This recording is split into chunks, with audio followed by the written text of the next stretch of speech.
Okay, so we're at the Takeru level. Okay, so usually for my opening for double-digit Qs, I usually say go for the widest side. So that would be the left side, and you can tell because where the start point is, this is past. And then this one is here and here.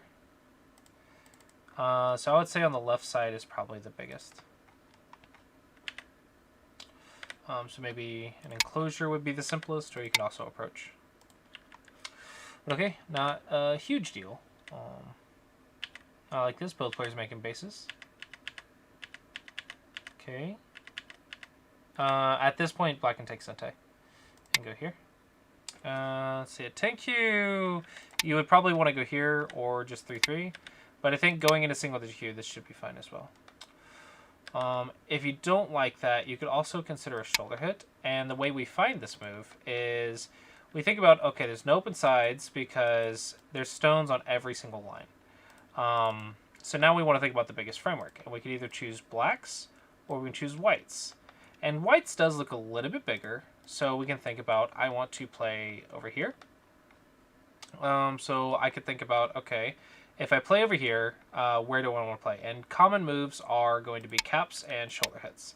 So in this case, the shoulder hit gets a little bit deeper, and it's not possible to kill this shoulder hit or completely surround this shoulder hit. So it should be okay to play the shoulder hit here. And so that's how I arrive at this move, so maybe something that would be interesting. But this is just not big enough. Honestly, unsure if white should continue here. There's no negative for white to continue here. But also, like, getting Sente is also nice. But I think probably this is proper. Every exchange that black makes right here is good for you. So it's probably proper to do that. Here it's Hane on the head of 3. This leads to a double Hane. Because if they cut and run away, you have Atari and then Atari. That's why the Hane head of 2, Hane head of 3 is so dangerous, because it has bad liberties. So white has to do that, and then your shape looks pretty good. Maybe here or here. Okay. Whoop, I was in the wrong room. Oh, hello. Welcome, How you guys doing? Okay, so yeah, I mentioned at the start when no one was here. The first game we'll go over is this one. The second one is Kofio and Get It, and the third is Davis and Bob's Scythe. But after this one, I'll probably pretty much ask if any of the players are here. Then I'll just prioritize them. But okay, let's see. Going back to black. Anybody see anything? I'm not seeing anything. Oh, that is my bad. I forgot to share it on Zoom. I'm over here recording it, but I forgot to share it on Zoom. That is completely my bad. There we go. Can you see now? Yes. Okay. How do I get the chat now? There we go. There we go. There we go. Yeah. Was recording it, but I forgot to share the screen because no one was in here. And I was trying to figure out how to get into the room in the first place. Okay. So when you approach, that's fine. But when they kick, you usually want a Nobi. This also gives you a nice position of 2 jumps 3. And for white, let's see. Normally you almost always want to throw a stone in. And if they jump, you can now save it and sacrifice it and just treat it as Aji. But you almost always want to throw a stone in. But this one is it's probably a little sketch because there's a black stone in here, but probably it's still proper to just to leave the Aji. If it's a 3 space, even if you sacrifice it, just leave the Aji. Just leave the Aji. Is usually good. If I was to play here, I wouldn't play this one. I would play this one. The difference is, excuse me, if I play this one, black's fixed, but I still have Aji at the 3-3 right here. But if I go here and black fixes, now I'm pretty safe and I can go do something else. So if I'm going to spin the move to fix, I want to do it with the least amount of moves possible so I can go get to the next big thing here or here. So I think the kick is probably wrong here. But the Tanuki is also wrong. This one doesn't make sense. This one is, I think we're looking at Yosei or something. I can ignore this one. Like, you can ignore this one. You can go here if you want to settle while attacking, or you can just go play a big move. Maybe a cap, shoulder hit, or 3-3. 3-3 is quite nice because it's a double wing. This would be quite nice. So it's a little bit slow for white, but not exactly a good exchange for black. I feel like black's trying to attack, but this is not how you attack. White has a base. You don't attack things with a base. And you don't attack things without cutting points. Like, if there's a cutting point, then I could see you trying to attack it, even though it has a base like over here. But without cutting points, if they have a base, it's very difficult to attack. Like, I could just ignore this and go play a big move. This is okay. Probably want to Hane, though. Because maybe black fixes, and now you have some shape stuff. So maybe when you do that, I can Hane, or I can just Tanuki maybe. I don't know. But it feels like bad shape. It should be here. I do not understand this move. What are we looking at? Let's see. If I ignore, what does black do? Here, here, here, here, here, here, here, here. So maybe you're looking at this double peep in here. But I could also just Atari this way and connect. I'm not sure what we're fixing. So this feels like a wasted move. I would say the biggest issue I'm seeing for both players is neither one is thinking about the big framework. I guess white's is getting reduced. So black, ironically, ended up reducing white a little bit. So black is a little bit more effective, and black's also building. And the reason black's doing this is because black is surrounding and white's responding. The problem is white's alive. So these are all Gote moves, but white keeps responding. So both players are playing too many moves in this corner and not thinking about the big framework over here and over here. I think that's the big issue I'm seeing so far. So I'd say big framework is a big thing here. Cut is nice if it works, but this one doesn't because of this. So let's see what your plan is. Just feels like a bad exchange. You didn't get anything, and black got more strength on the outside. Imagine you just do nothing, and then maybe you can shoulder hit or something. So don't try to cut if you can't cut. It just makes your opponent stronger. Yeah, we need to get to the big framework. I think white's is probably reduced thanks to the black stones here, so maybe go reduce blacks now. So maybe just 3-3. It's probably the move. Yeah, just big framework. Who has the biggest framework? Luckily, he has the biggest. Tengen, let me just throw this out there for everyone.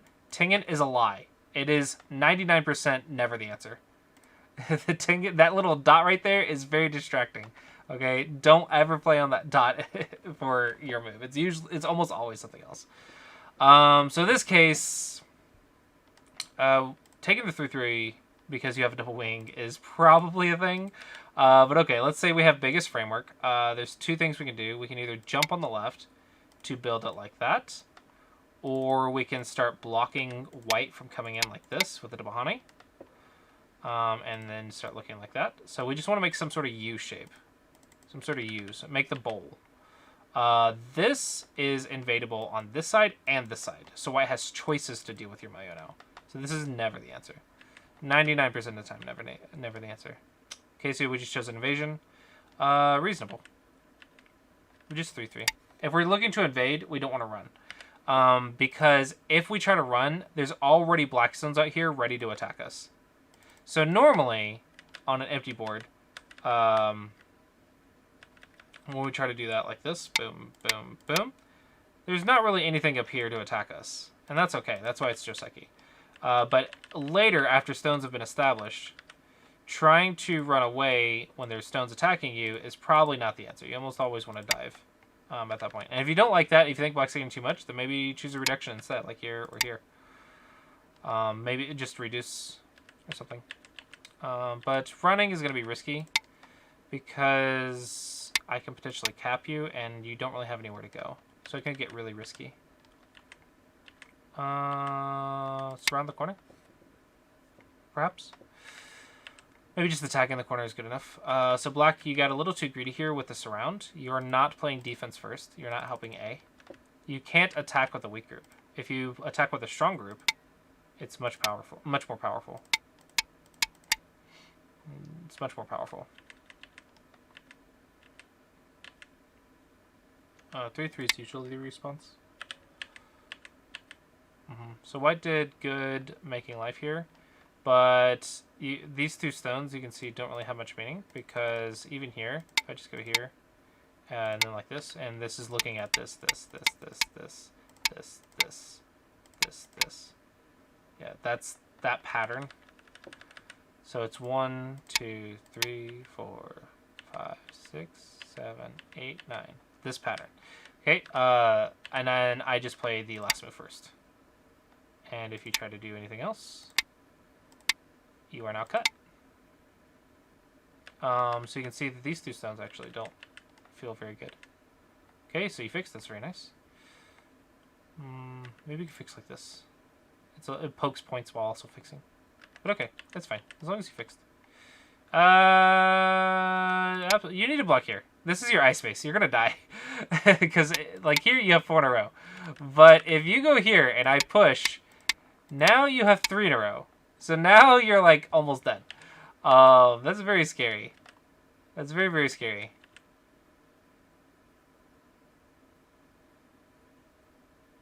So this actually, I can just ignore.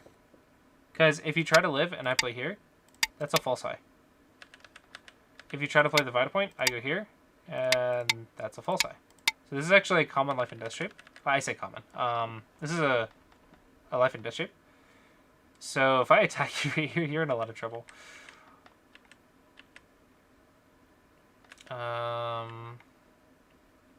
Probably bamboo is the answer. It's much stronger. And you could look at this type of stuff. Yeah, strong shape is important. Ooh, black. I'd say, okay, this is way too greedy for black. White got super good here. I would say black. You're not playing defense. You can't attack and neglect defense. Defense is the higher priority, because the best way to play defense for your opponent is to live through your weakness, through your cutting points, through your dead stuff, or whatever. So the strongest attack is usually taking away all of their life options. And if their strongest life option or living option is attacking you or cutting you, then take that away. So defense needs to be your higher priority. You need to be like playing over here or something. This is way too greedy. Way too greedy.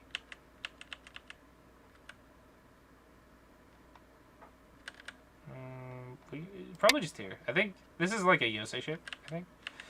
So yeah, I think you maybe jump the gun a little bit. But if you just do this, black's dead. Even this might be okay. Because this is a Ko. That's not big enough. Yeah. That's not big enough. Because you're dying and now black's dead as well.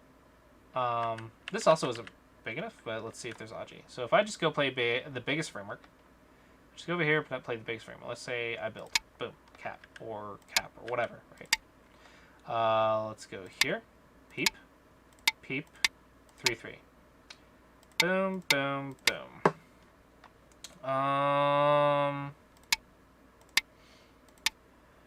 think we're pretty okay. I think we're okay.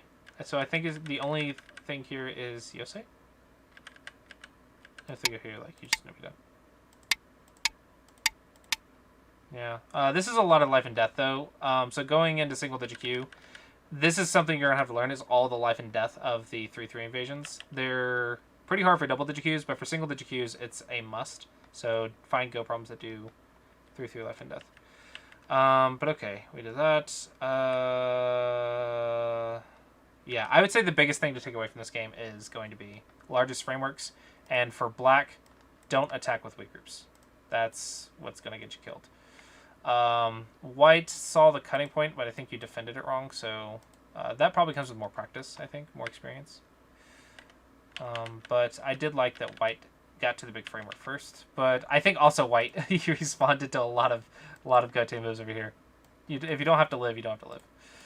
So maybe white, you can make your defense a little bit more effective by making it more accurate and more efficient. So less moves, but better shape, if that makes sense. And both players big frameworks. Is there anything else to mention in this game? I think you're. Are you here? Are either of you here? Actually, do you have any questions about this game?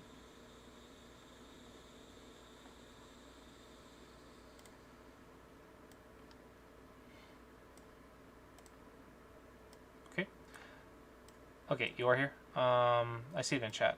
Yeah. Did you have any questions about this game? Does everything make sense? Exactly.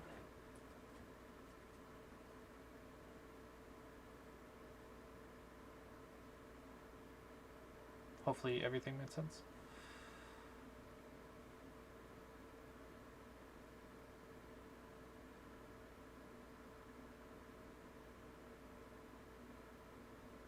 Well, this is not my game, but I find you talking about the defense being the best offense very interesting. Something I hadn't really considered before, but like, yeah, I guess making black, especially in the corner, had he made that group live, it would have been much more effective at stopping white from making eyes. Right. So one thing that we learn at double digit Q is how not to die. We need to make a base, we need to run away, etc., etc. At single digit Q, we need to level up our defense and start living through our opponent's Aji to live more efficiently, or maybe even in Sentai. And so we start looking at cutting points, at any liberty issues, any weakness of of our opponents. We want to use that, if we can, to help our groups live faster. So that's single digit Q thinking. Now, the way to counter that, obviously, would be to fix our stuff. But just like we said just a second ago, you wanted to fix your stuff while being aggressive. So it's the idea of the defense is always the priority. So here, A not being fixed is clearly how white lives. So defense being the priority, you always want to think, okay, I'm going to make my base, right? But then we got to think, okay, but I also want to attack. So can white cut me? Technically, no. So I can keep up the pressure. But as soon as white goes here, can white cut me? Maybe no. So maybe I keep attacking, okay? Can white cut me on this turn? And I would say, yeah, white can cut me. Am I alive? Probably not. It's actually... oh, that's cute. That's cute.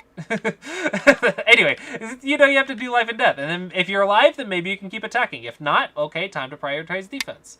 But if you lose track of defense, your opponent will not lose track of your weakness because everyone wants to attack. Everyone wants to find their weakness in the opponent's shape. No one wants to look at their own weaknesses. So if you look at your own weaknesses, your opponents are going to run out of options. And they're only going to play single-purpose moves because that's all they have left. But defense with some aggressive tendencies is really, really powerful. I will say a common pitfall at this level is instead of defense in a way that attacks, so you can see like this stone, helps the group because it's still connected, while also surrounding black. So it's defense. It's aggressive defense. It's defense that also pressures black. But a lot of pitfalls are when you see Aji, and then you prioritize the Aji over defense. And that would look something like this. The idea here is I'm pressuring black quite a bit, but you're not connected. So this actually doesn't help you. It's just max pressure, but then black can go and do the exact same thing that I just said, which is live through your Aji. And then you can do, maybe find cutting points or something, right? You never know. Sometimes that happens. And that's a common pitfall that from 9Q to 7Q, this is a bad habit a lot of 9Q to 7Qs pick up, is they start seeing Aji and they say, okay, single purpose defense is not efficient enough. So I'm going to prioritize the Aji. But that's the trap of the single digit Q. It's not that you neglect defense. It's that you need to play aggressive defense. But if you go too far, then you're playing offense instead of defense. And that's bad.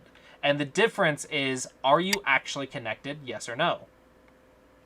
Does this actually help your weak group, yes or no? And if that's your priority, is helping your weak group, that will prevent that pitfall. So I think this white idea, where I'm helping my group by making shape, but I'm also surrounding black, is great. And that's why black should also take that away. So it's a balance, right? It's a balance. But yeah, defense and what I teach all my students is defense is the highest priority.